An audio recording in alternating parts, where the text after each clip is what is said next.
don't know if there was any slides that were going to be shared, and wanted to see if we can load that up if we need to do that, or if it's just more verbal update. We just have a verbal update today. Perfect. That makes it easy. I will just see Natasha's on as well, so we'll give it one more minute, and right at 11, I'll turn it over to you, and you can get started.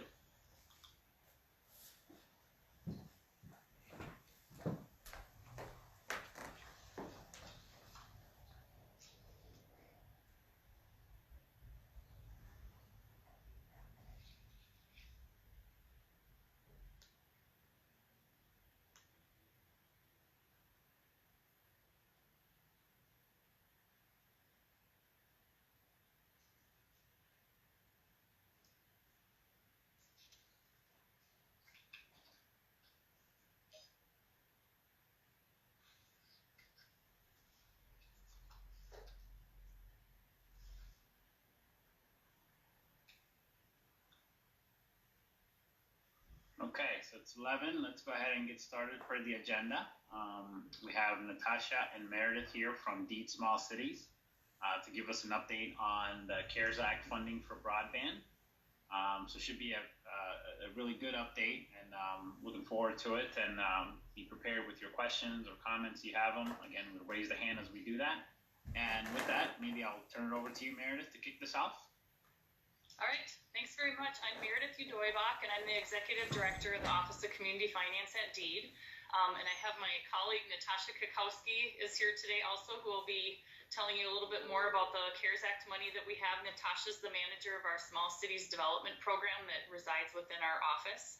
So the Small Cities Program receives annually the state allocation for community development block grant funds from HUD.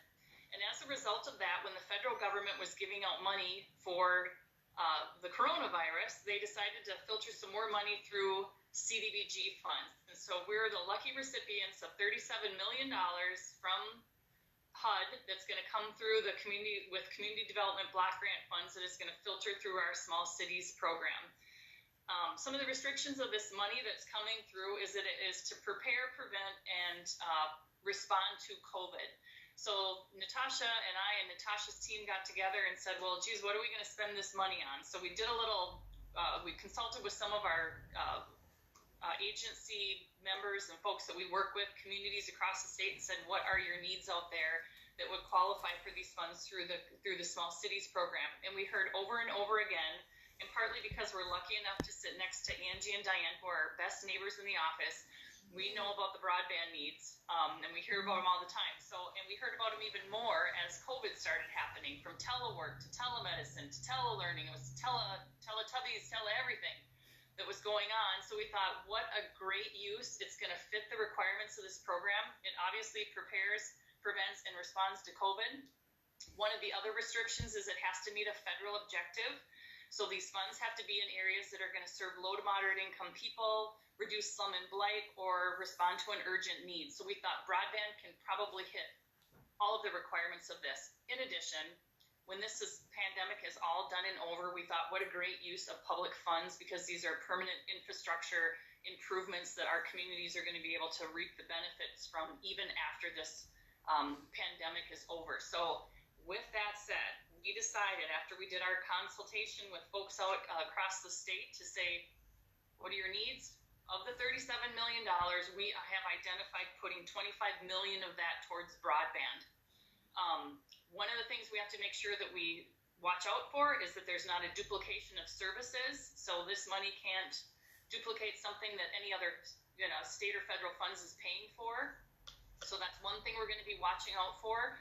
Unlike the broadband program that Angie and Diane have, there's no match that's required for this. It's a 100% grant. So eligible applicants, and I'll turn it over to Natasha to get more in the nitty-gritty about all of that stuff, but it goes through local units of government. So it'll be the providers probably working with local units of government to identify areas that need broadband service. The other, within 3 years. So we're looking for projects that are like ready to go. So when Diane and Angie asked whether or not we wanted to present to you guys today, we said absolutely, because we want to get the word out. I do have to say, and I've been told many times today, that I need to remind everyone of this, that we need to still go through the Legislative Advisory Council, through the legislature, to get approval for the state to accept this money, which I don't anticipate them not accepting it, but it's a formality, so so it's not official yet. We don't really have the money in our purse yet, but we think it's going to be coming. We can't do an RFP or kind of promote this publicly until we go through that process. But once the Legislative Advisory Committee approves that, we are ready to go, and you are going to see an RFP go out. Because this is a new program, we're trying to spread the word a little bit ahead of time, because again, we're going to have to move quickly with this. We're probably going to only allow 45 days or so from the time we do the RFP for the applications to come in, just so people have enough time to get the app in, we can get the projects, we can get them funding, we can actually get the work and 80% of those funds out within 3 years, because as you can imagine, and you guys do this work, it takes a little time and the clock is ticking. So that's kind of the big overview. Natasha, maybe I'll hand it over to you just so that there's time for questions at the end, and you can go through, and there's other categories that we're putting some of this $37 million in. Most of it, again, is in broadband, so we can kind of really briefly hit on what some of those other areas are, just in case you're interested in that, and then Natasha can kind of hone in a little bit more on broadband and what we think we're going to be funding with that, and then leave it open for questions from you all at the end. So thanks very much, and I'll turn it over to you, Natasha. Yeah, good morning, everyone. Thank you, Meredith. So I just wanted to add a little bit more about the Cdbg CV program. So the objective of the whole Cdbg CV funding, so that's our CARES Act funding, is to help non-entitlements and entitlement communities to prepare, prevent, respond to COVID. I know we keep saying those three words, and those are the key phrase actually for this whole program. As Meredith mentioned, we did a lot of outreach and we got feedback, so we designed our program around three categories. So that was broadband development, public services, and repurposing, retrofitting, and rehab of buildings. So that includes commercial buildings. But all those have to tie back to prepare, prevent, and respond to COVID. By the time I end this whole thing, you guys would know that three by heart. It'd be like a nightmare. But anyway, so those are the three things that we look at. So this program is a one-time grant with Cdbg CV funds. As Meredith mentioned, the biggest amount, we set aside towards broadband development. So that's around $25.4 million. And we have an assumed maximum of $5 million per project, so that can go up. It all depends on the application. There's no match required.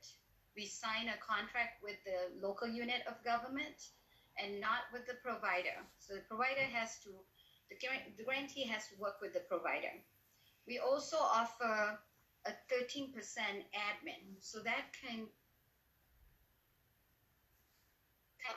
to work with the administrator, the provider, because we have to do environmental reviews and sort, so that will assist the grantee.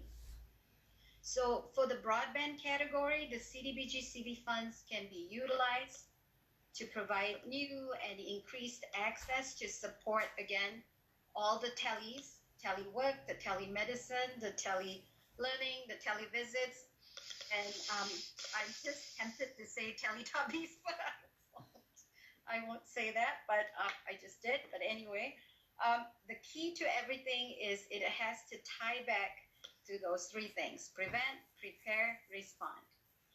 And all the activities need to meet a national objective. So definitely broadband will meet an urgent need. It will meet low to moderate, but we are pushing people to go towards low and moderate benefit. The reason behind that is 70% of our funding has to benefit low to moderate households. So in this case for broadband, that would be benefiting low to moderate income households on an area basis. What does that mean? It means 51% of the service area must benefit low to moderate households. So that would count towards our 70% LMI. Another important factor that Meredith mentioned was duplication of benefit. So basically, it means no double dipping. So CDBG CV funds may not be used for a cost if there's another source of financial assistance that's available to fully pay for that same cost. So we can't double dip. Again, we have a tight timeline, 32 months, with no extensions, because we have to use 80% of the funding within 3 years. So the eligible activities will include, things like infrastructure installation in areas that are lacking broadband connectivity, either it's download or upload speeds. The infrastructure can be in the form of a last mile, middle mile, or tower installation, fiber lines to the tower, and it also can serve as a final leg in connecting the broadband network to the end user. So that's our broadband program in a nutshell. We also have, like I mentioned earlier, we have another category as public services.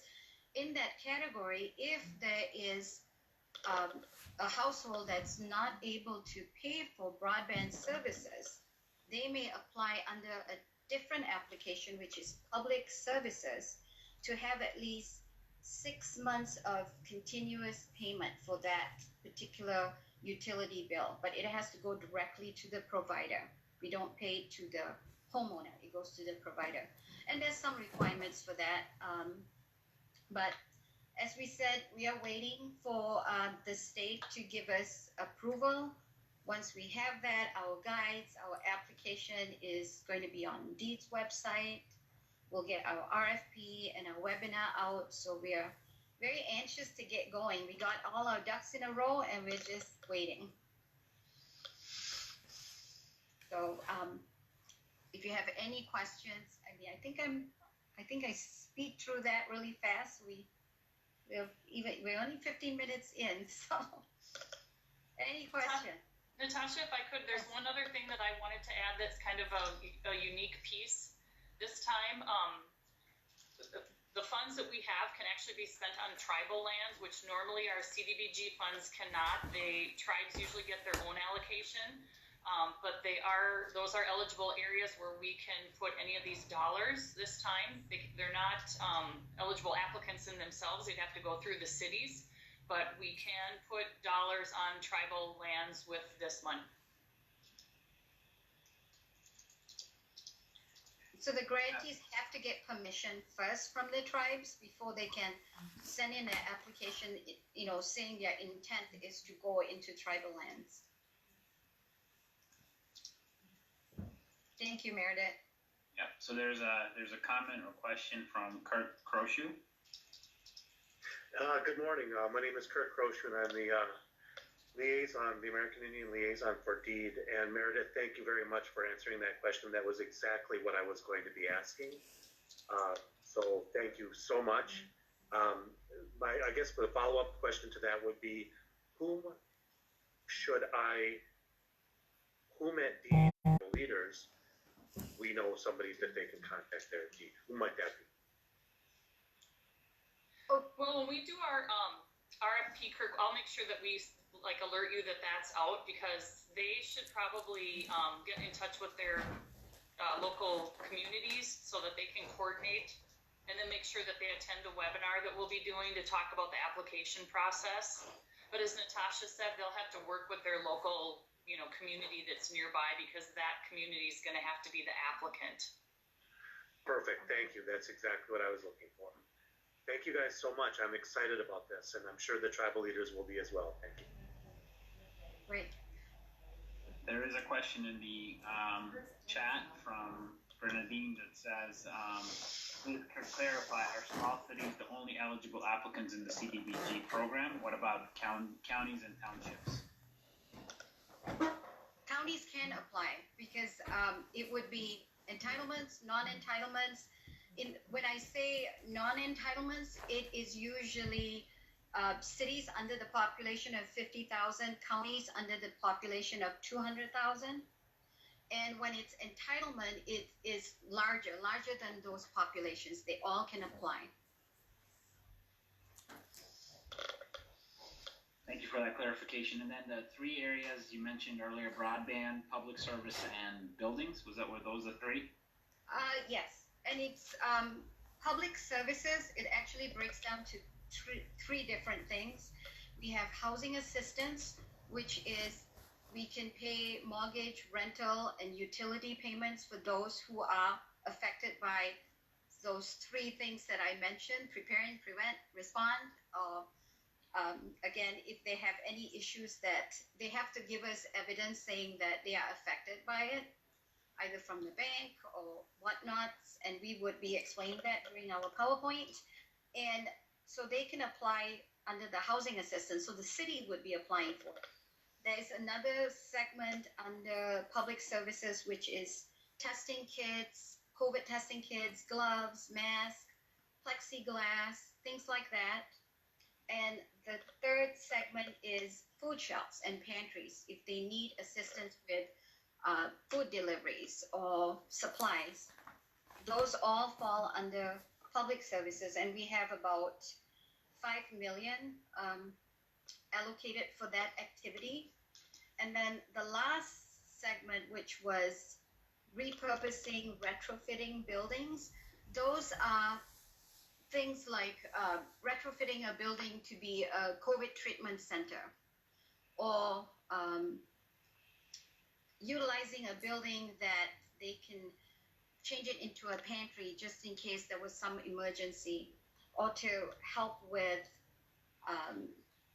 a shelter if there isn't bed capacity, so they needed to rehab it and make it so that they can meet that social distancing, so we can put money in that.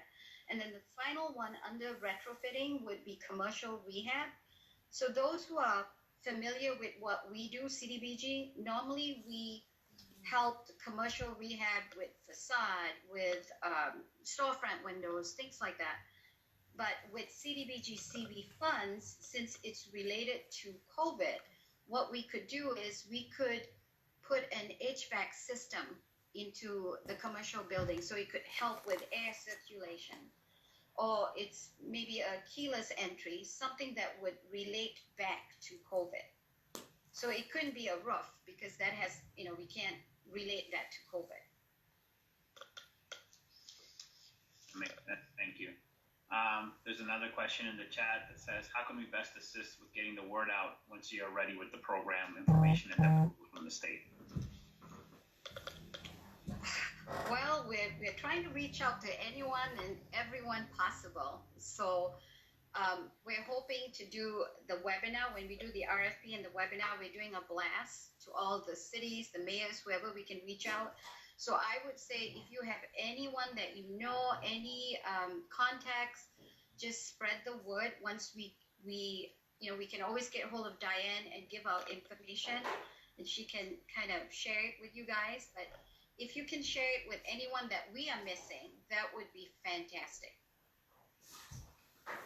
Yeah, and I would say particularly those areas that are underserved and projects, because there's that deadline of the 3 years. If there's projects that you know that are ready to go, that can hit the ground running, those will probably be the ones that, we'd like to help fund, just because we can help meet that 80%. We really want to meet 80% so we can get the rest of the 20%, so we don't lose out on any of these funds. Which is part of the reason that we're doing broadband, because again, we knew that it was a need, and it's kind of a bigger ticket item, so we knew that we could get some of the money out the door faster, and it's going to hit a terrible need that's out there.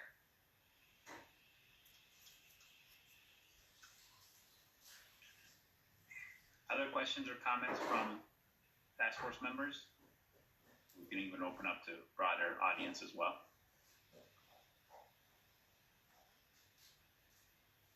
I do see a question here from Steve Georgie. Where are you with the Legislative Advisory Committee approval? Well, I just got a letter letter today from them, and I'm going to send them another one to let them remind them that there is a timeline on this, but it's with management and budget has it. And apparently it goes with a bunch of other state agencies that also have federal money. They send it to the legislature, and the legislature will approve, yeah, it's okay for the state to get this money.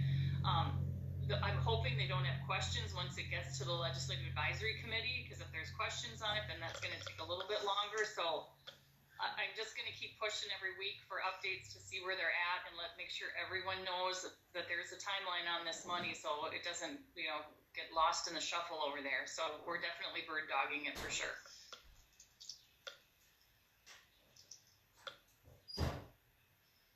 Okay, thank you. Other questions or comments? Either raise your hand or put them in the chat, and I will be happy to relay here.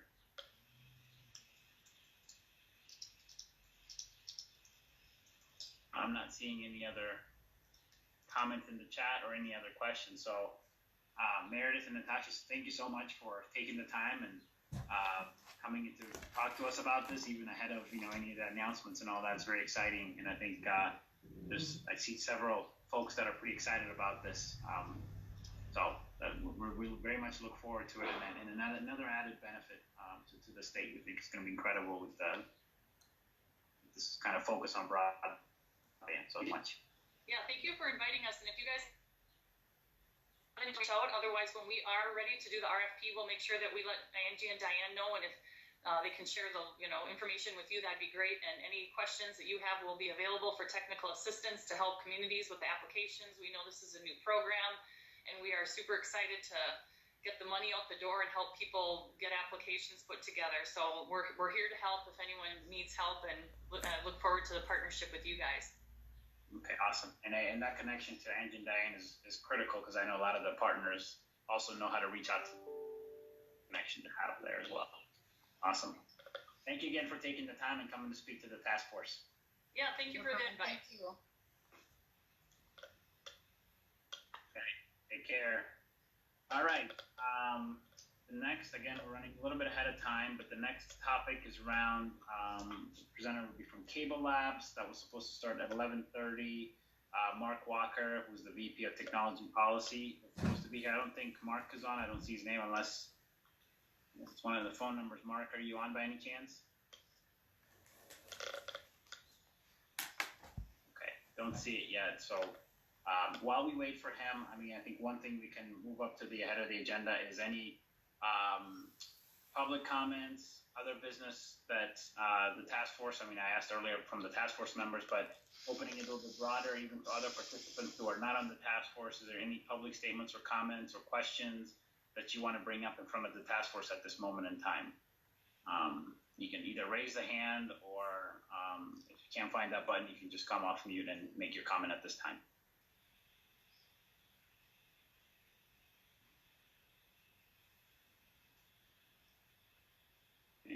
I'm not seeing any hands or any questions. Today is just a quiet day. Hey, Teddy, this is Bernadine. I could offer that just this morning, maybe some of you saw over the transom, came the news that Governor Walz has agreed to participate in the Broadband Day on the Hill event that is being organized by the Minnesota Rural Broadband Coalition.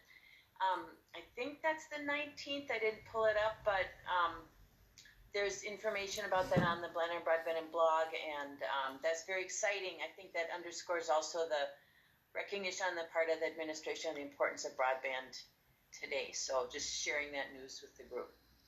Great. That's really good to hear, Bernadine. Thank you for that update.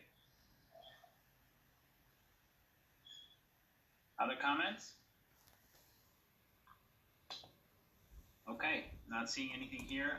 Next piece, maybe Diane, what do we have sort of on the list of potential speakers for the April meeting? Thanks, Teddy. The April meeting is on the 5th, and it's pretty wide open right now. So looking for suggestions from lists of people we've identified. Is there anyone you have in mind or you want me to reach out to? Paul, you have a comment? Yeah, I just sent an email to Susan Brower at the office of the Minnesota She's the demographer. I think if we can kind of get her scheduled, early on, that'd be great. So, and I did copy Diane on that email. Perfect. Thank you, Paul. Yeah, and then this kind of brings up the topic also. If, as a subgroups are meeting and you identify a potential speaker or someone who should come and speak to the task force, and you agree on who that should be, you can inform myself and Diane on that, and then we can work on making sure that we get that company, individual, group kind of lined up for a time, a slot on one of our meetings. Sometimes it may not be the immediate next meeting. It may take a couple meetings to get that straightened out, but yeah, keep sending them this way, and then we will make sure we reserve time on the agenda for it. Other piece related to that as well, as in the subgroups, when you have discussions and there's a topic that you want to bring up that we maybe should discuss as a group, right? Not necessarily a presentation from a third party, but just a topic that needs to be discussed. Again, you can send that to myself or Diane, and then we will reserve the appropriate time frame, 20 minutes, 30 minutes, even an hour if needed, for a discussion for the full task forces. That'd be a good way for managing our agenda and making sure that we have robust topics to cover throughout. And as you can see, sometimes, the times are tight. We plan for 20 minutes and we go 30 minutes, and then we got to try to cram things in. And sometimes you plan for extra questions and then we have extra time like we do today. And it's good though. It makes it a lighter meeting, so that's okay. All right, so let me go back and see. Mark Walker's just joining. I'm just letting him in right now. Let's see. Mark, were you able to join us? Yes, this is Mark Walker from Cablelabs. How are you? Good. How are you doing? Doing well. So we are running a little bit ahead of schedule, so we are ready for you whenever you're ready, but don't want to put too much pressure. So if you need an extra minute or so, that's no big deal. Yeah, it'll probably take me a moment to get set up on this side, but just give me one moment. No worries. No worries. I was just making some other comments. So again, going back to the previous comment, again, if you have an agenda topic, as you discuss in the subgroup, send it my way and Diane's way, and then we usually have a meeting before this meeting, maybe a week and a half before that, and then we either try to get the speaker lined up if we can, or make sure that we reserve the slot on the agenda for discussion. The other piece I was going to say also is been thinking about the writing piece. I know we had agreed that we would have one writer to kind of keep consistency across the whole document as we got closer to the year. That's something that I will need to speak to Diane and Angie on how we get that individual involved. But what we'll try to make sure is that person, if possible, tries to attend some of the subgroup meetings, and maybe not all of them, but the ones that do make sense. So we start to create somewhat of a draft skeleton of what the report might want to look like at the end of the year. Maybe some of it is carryover from what we had last year, and start that so that we can get that process going early, and then some of the discussions, presentations, and everything else we do here during the task force meeting all kind of fits in together. And the goal, again, I think, as we discussed a couple meetings ago, was to have a draft of a document early on so we could have a robust debate around it. The other hope as well is that by the time we get the latter part of the year, we have an opportunity to meet face-to-face. That makes it for a richer conversation. Not that the virtual doesn't work. It works, but it's a different feel when we get together face-to-face. So hopefully our last couple of meetings, we'll have the opportunity to do that, and maybe even sneak in a trip somewhere else other than just an office. So that'll be exciting if we get a chance to do that. So those are all the remarks I had on my side. Mark, you think you're ready? Or? I think so. I'm going to go ahead and try to share this. Let me know what you see. Let's see, share. So I'm going to share screen 1. And then... Coming up. Okay, and then let me minimize that. And people are waiting.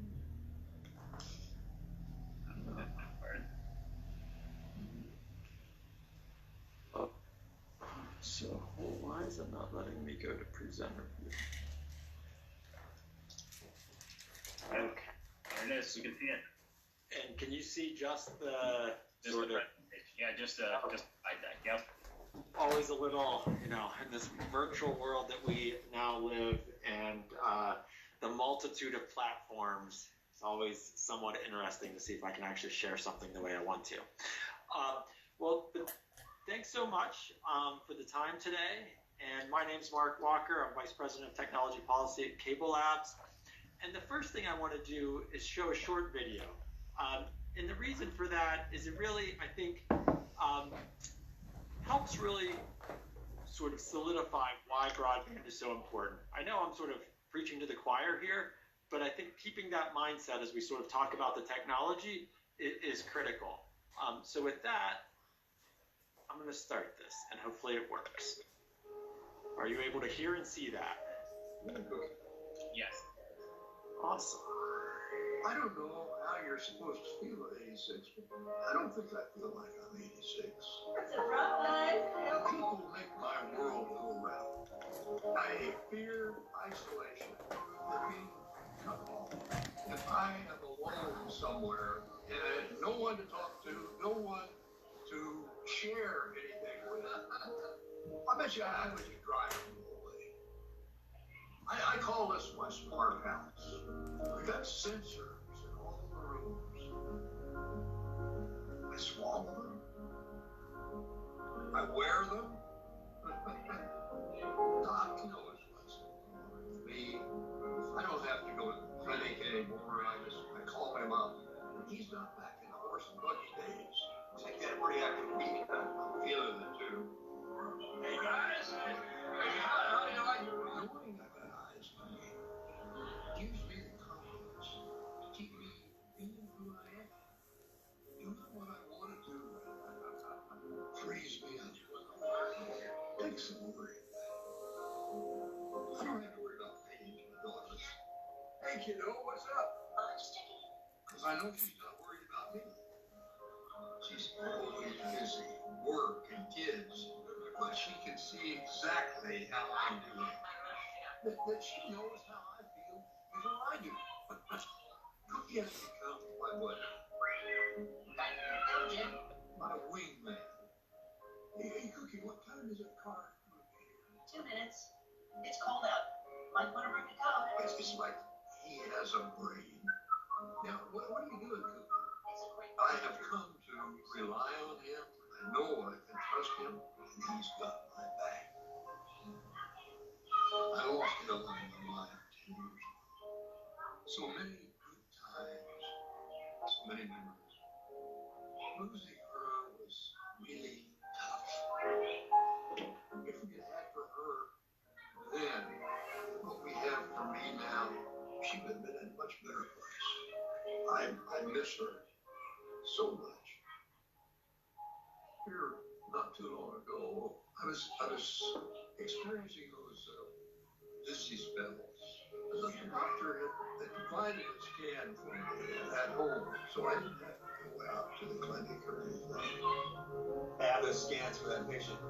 Look, and that scan revealed that I had an aneurysm.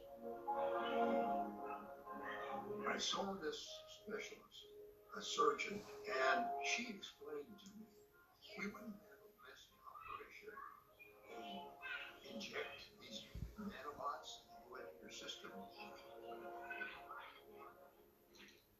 They find where the aneurysm is and they seal it. I get a kick out of thinking that I have a whole bunch of nanobots swimming around under my brain, doing what they're supposed to do. I wasn't in a hospital. I'm back home. I'm back home where I want to be, where I belong.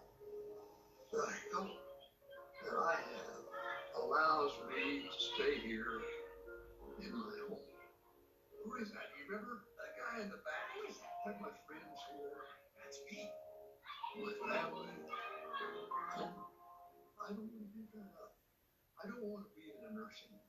The quickest way to lose your independence is to go where you don't have any independence. But that's the truth.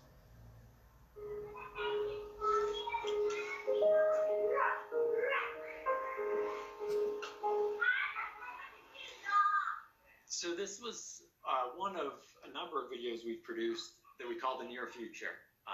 The technology displayed in these videos is not currently available, but is on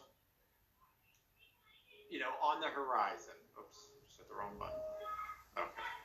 And the idea is that, sort of as we think about sort of developing the network technologies of the future, what will they enable, and what sort of will be the sort of the transformative power of broadband connectivity? This video sort of illustrates sort of healthcare and aging in place, but that's just sort of one use case as we think about how sort of this platform of ubiquitous high capacity broadband connectivity will enable whole new applications and possibilities that we can only dream of today. So who is Cablelabs?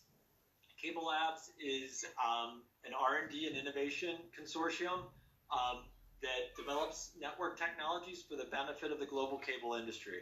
We have 65 members across the world. Roughly half of those are mobile providers, and include many of the names that you're familiar with: Comcast, Charter, Cox, Mediacom, and Midco, among many others. And in total, our membership serves roughly 200 million households, subscribers, and provides, the technology touches roughly 500 million people every day.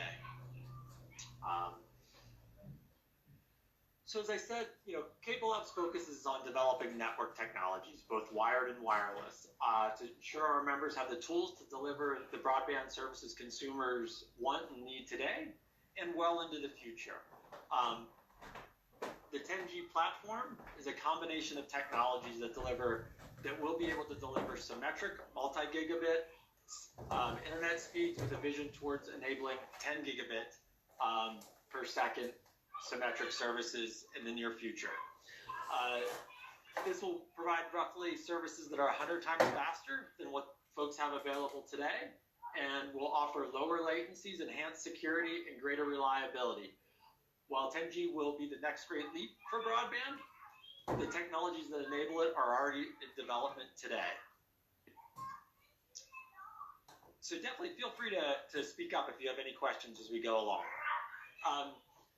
So first, just to set a little bit of context and to level set, let's take a quick look at cables, basically what the cable network looks like today.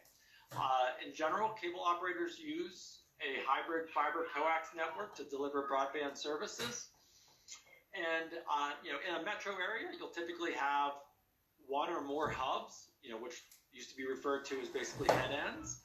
And from those hubs, you have fiber that goes to each neighborhood, and then within that neighborhood, there's an optical node that converts that fiber optical signal to an RF signal that is then carried from that optical node to each individual subscriber's home over coax, and then within the home, broadband is distributed via Wi-Fi. That's definitely the typical architecture. Cablelabs is focused on innovating in each of these areas, both fiber, coax, and wireless, to increase broadband performance to fully enable the 10G vision. So cable networks, just a little bit of history. So back in basically through the 1980s, cable operators deployed coaxial cable the whole way from the head end to the subscriber home. But starting in the roughly early 90s, the cable industry began deploying fiber, creating the hybrid fiber coax networks, and soon enabling, basically that's what enabled broadband internet services. But that evolution continues. Our members and cable operators globally continue to push fiber, even deeper. So that's what we have, in various forms today. Operators are now pushing that fiber deeper, but they're also deploying what we call a distributed access architecture, which takes much of the intelligence that lives in the hub are pushing that deeper into the network out to what we call these remote PHY devices, physical layer devices, and remote MAC-PHY devices. So the intelligence that once used to live strictly in the core, in the hub, is being pushed deeper. And what that enables, it allows sort of the separation of the transmission technology used in the fiber portion from that used in the coaxial portion. So that creates a ton of flexibility and the ability to drive higher performance.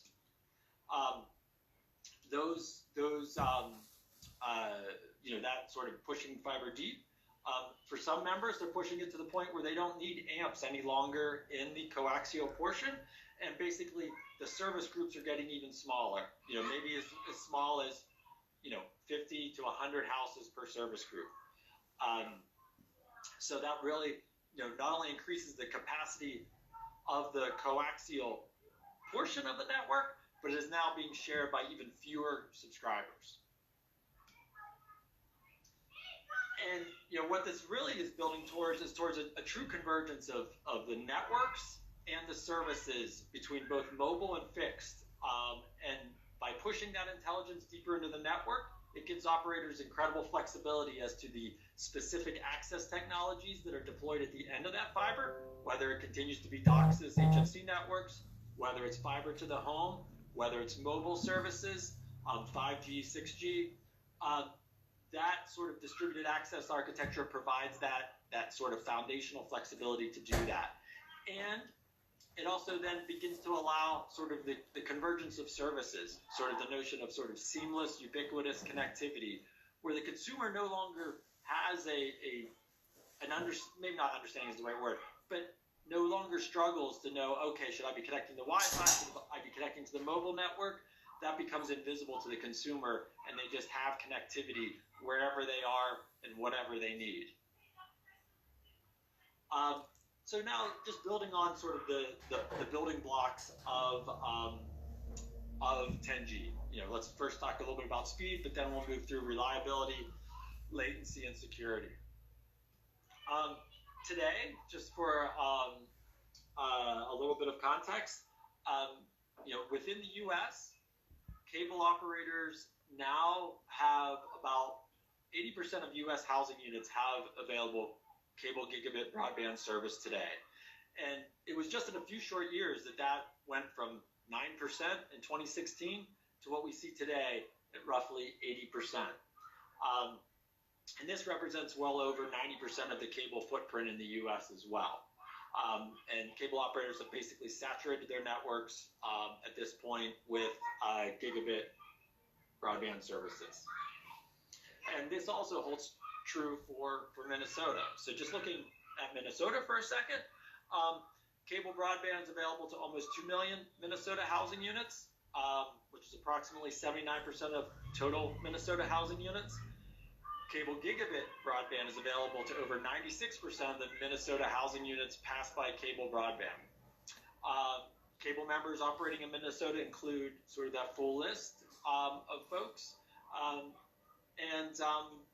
They obviously continue to innovate and deploy these technologies within the state of Minnesota.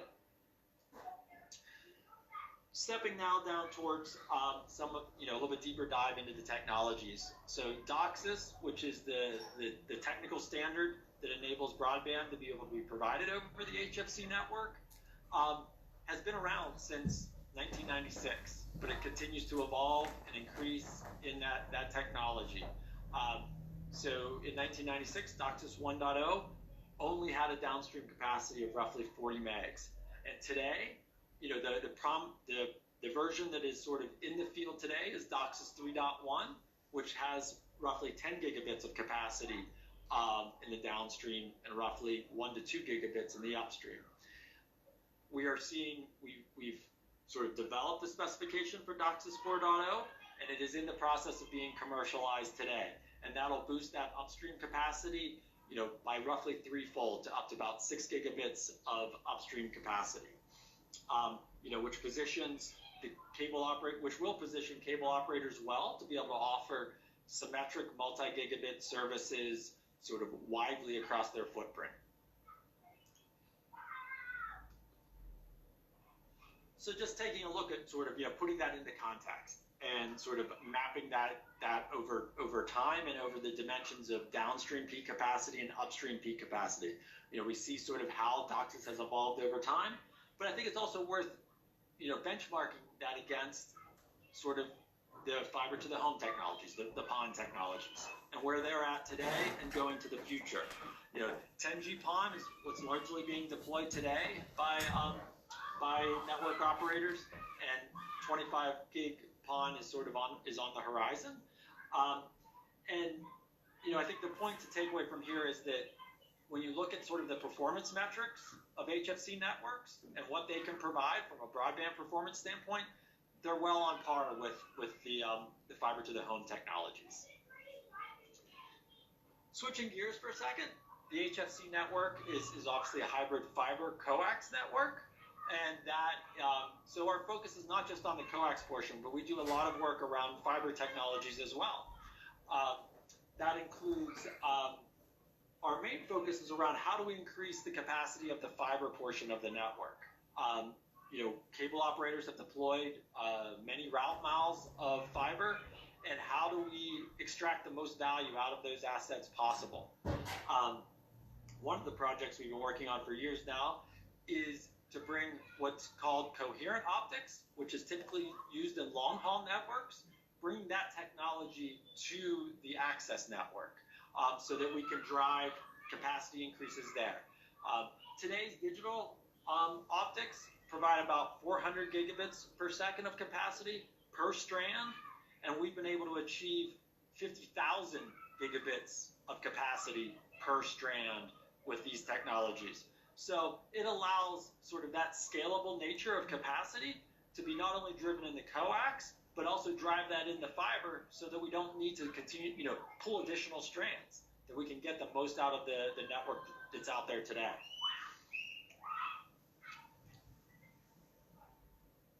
So switching gears to reliability quickly, we've all sort of experienced COVID, the pandemic, working from home, learning from home. As you might hear, my kids are in the other room playing right now, so I experience that on a daily basis as well. But what this chart shows is sort of how cable networks have done, with this sudden surge in traffic.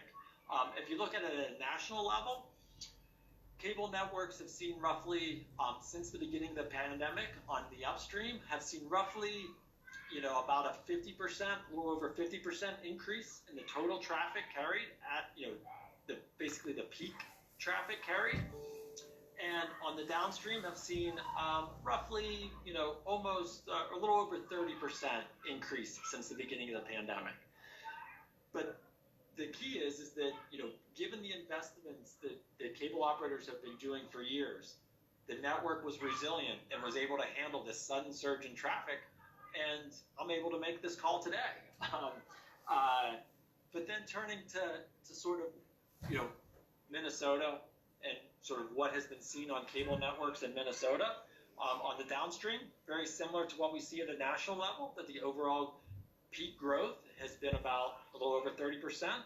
And on the upstream, very similar, roughly 45% growth in peak since the beginning of the pandemic. And I think most critically, the network performance, with these increased volumes, the network has been able to handle them and stay within sort of normal peak usage to ensure consumers are getting the services that they are purchasing. Turning to security, obviously a topic that is daily in the press, if you will. Just thinking a little bit, taking a step back, thinking about sort of the fundamental elements of security. These are not new or novel. These are sort of tried and true principles that come from information security over the past few decades.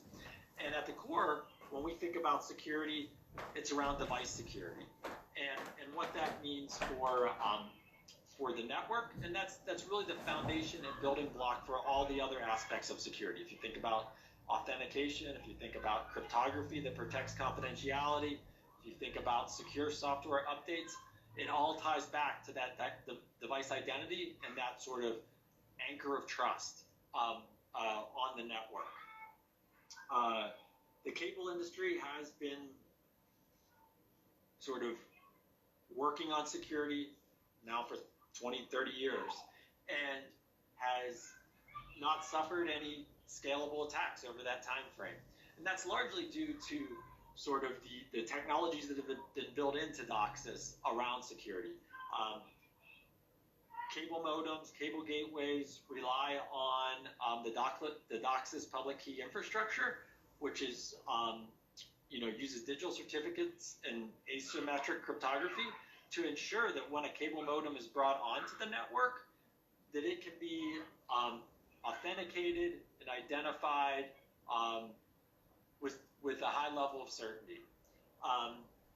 Cablelabs operates this PKI for the global cable industry, and we've issued roughly and managed roughly, nearly 1 billion consumer device certificates globally. So that's sort of that foundation of trust that then all those other security elements are then built on. It enables secure software updates for cable modems and gateways. We talked a bit about authentication, but it also just allows the cable network to have that higher level of security. When you think about, beyond the network security, and you start thinking about sort of, okay, what are the other challenges that really are faced with broadband security? A lot of those stem now from sort of the increase in the number of devices being connected to the network. So you think about IoT, you think about smart home, whether that's security cameras in the home or outside the home, smart thermostats, that whole notion of the increasing number of devices in the home. And we've been working sort of broadly in industry to help drive increased security of devices. But then also we've been working narrowly in places like the Wi-Fi Alliance to develop more secure Wi-Fi authentication protocols. We've also been working on projects like micronets and transparent security to help identify malicious traffic and be able to mitigate that. But we recognize that the network continues to evolve and security has to continue to evolve with those changes in uses and behaviors. The last dimension of 10G is around low latency, and as we have this call, real-time applications are becoming a bigger part of broadband use. And when you think about real-time interactive applications, sort of the latency and variation in latency are a critical component to that experience. And with DOCSIS 3.1, Cable introduced active queue management to really help manage that latency. So if you have sort of one of the biggest sources of latency is around buffer bloat, where sort of the buffers get built up and then it just takes time for the network to work through that traffic.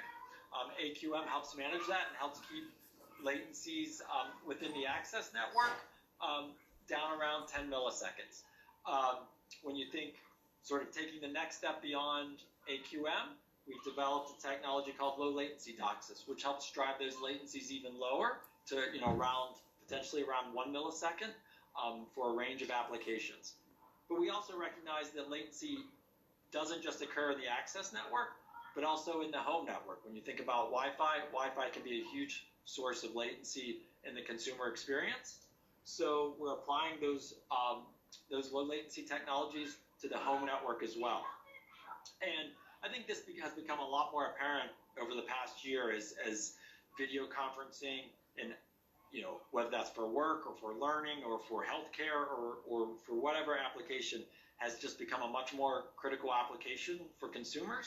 But it also applies to other interactive applications such as gaming and even web page downloads as well. And sort of as networks begin to be able to manage latency better, it really opens the door to sort of more real-time cyber-physical systems and potentially interactive immersive VR experiences as well.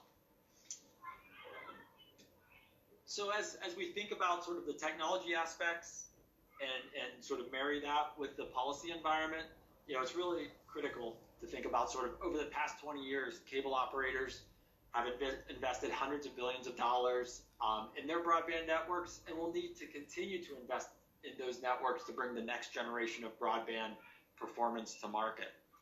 That investment requires a policy orientation that encourages and incentivizes risk-taking in a technology-neutral manner. 10G will be transformative for consumers and support and accelerate the ever-growing digital economy, both in the U.S. and obviously in Minnesota as well. With that, happy to take questions and chat about anything you'd like. Thank you, Mark. Appreciate the presentation. Very informative and lots of details. Questions from Mark from the task force.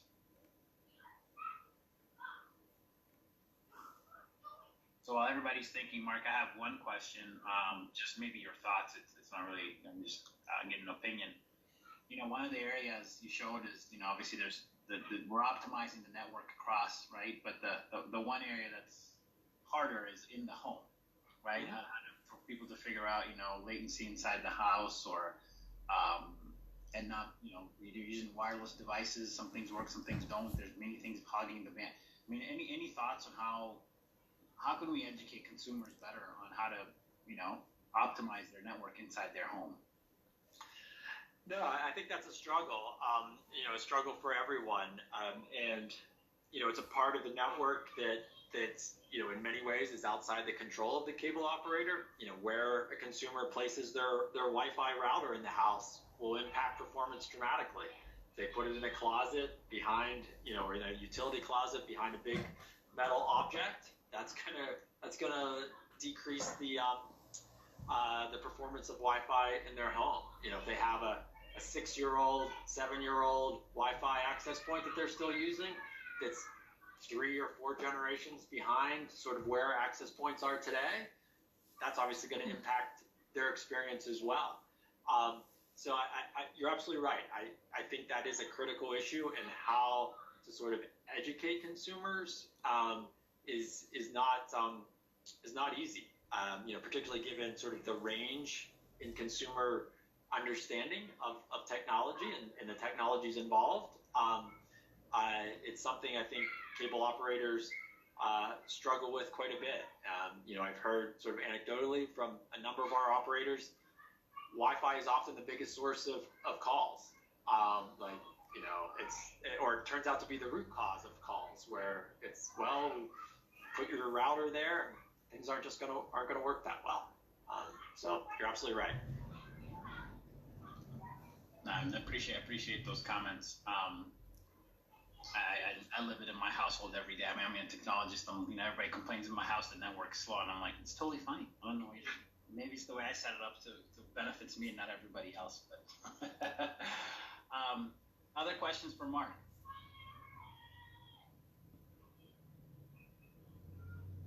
Another one I have is, obviously 10G is exciting, and that's kind of where we want to end up. But the one thing, and a lot of the folks on this task force know, it's getting to those rural communities where it's harder to deploy even fiber to a node, and then even a coaxial cable to beyond that.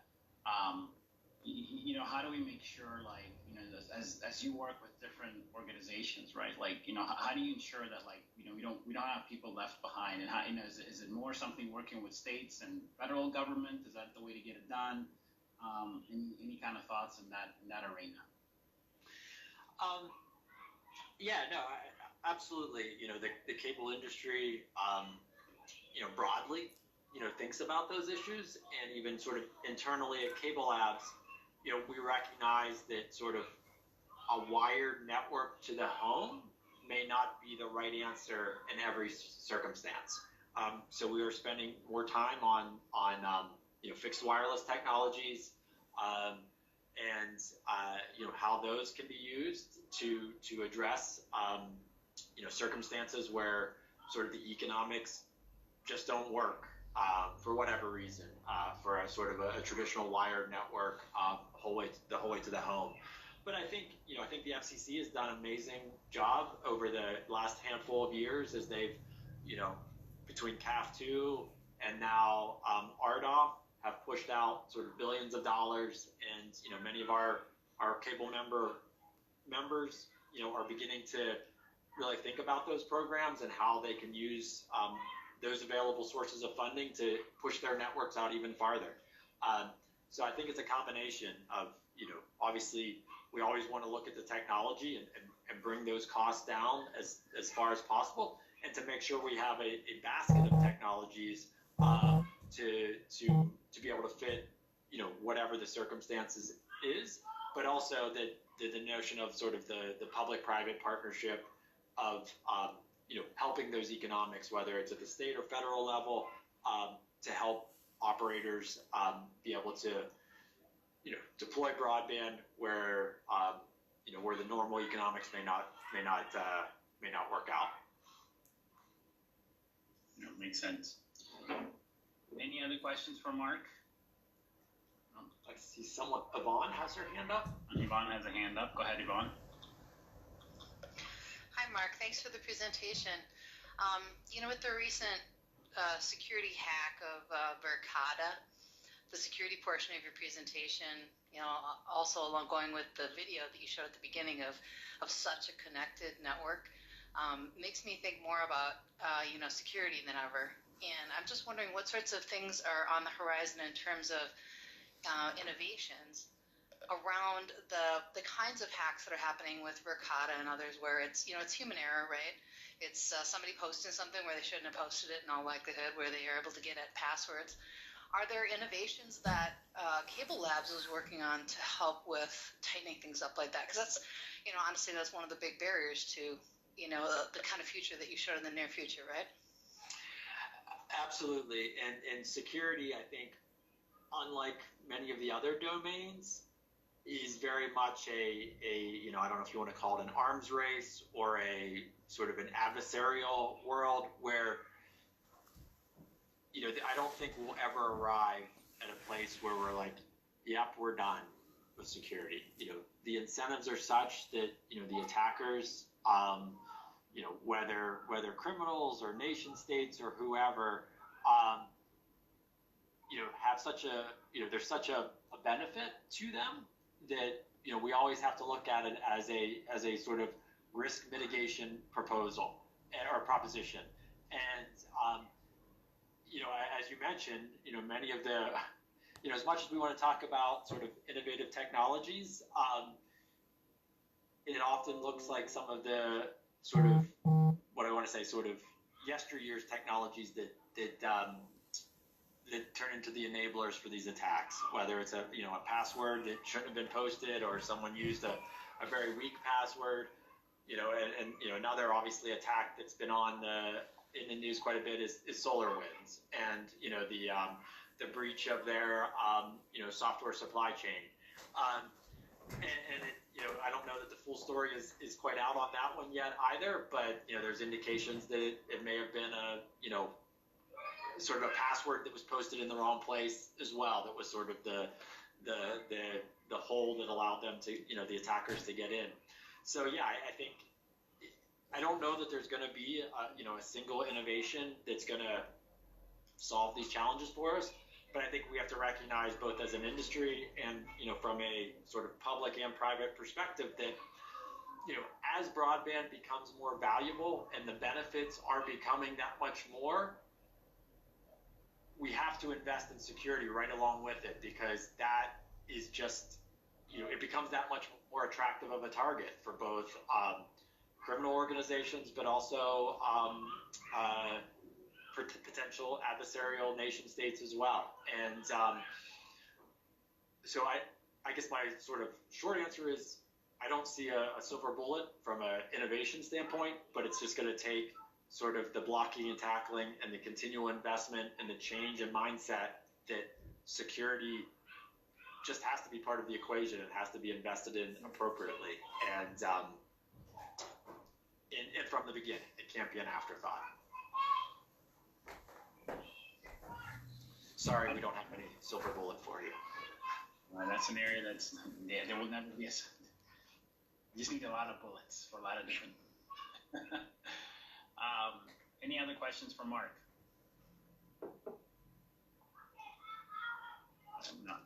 There's one more. Teresa, you have a hand up? It's not a question, it's a thank you, Mark. I really appreciate you presenting today. This is great information. You're welcome. And there's definitely more information on our website. So yeah, if you have any follow-up questions, please don't hesitate to reach out. There's a ton of stuff on there, and that video is awesome. Yeah, it was Ron Howard's father, who has since passed, but that's a great video, and there's more like it. Yeah, I want to reiterate that, Mark. Thank you so much for a great presentation. Lots of good information here, and we really want to thank you for taking the time to be here with us and presenting. So thank you. You're welcome. Thank you for the time. Okay, so that pretty much concludes the topics for today. Any last comments, questions, concerns from anyone on the task force?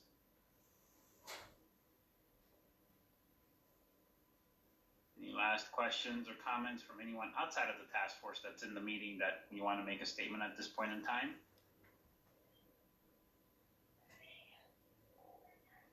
Okay, not seeing or hearing any. So with that, I want to thank everybody for the time this morning.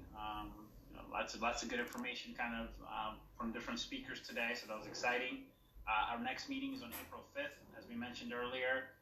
If you have speakers that, it's coming up pretty quickly. Diana mentioned it earlier. If you have speakers in mind from the subgroups or even at an individual level that we think we should be reaching out to, let us know as soon as possible so we can get schedules lined up and we can make sure that they're able to attend the meeting. Sending them by email is totally fine. So with that, I will close the meeting and want to thank everybody for their time and also have a great rest of the day. And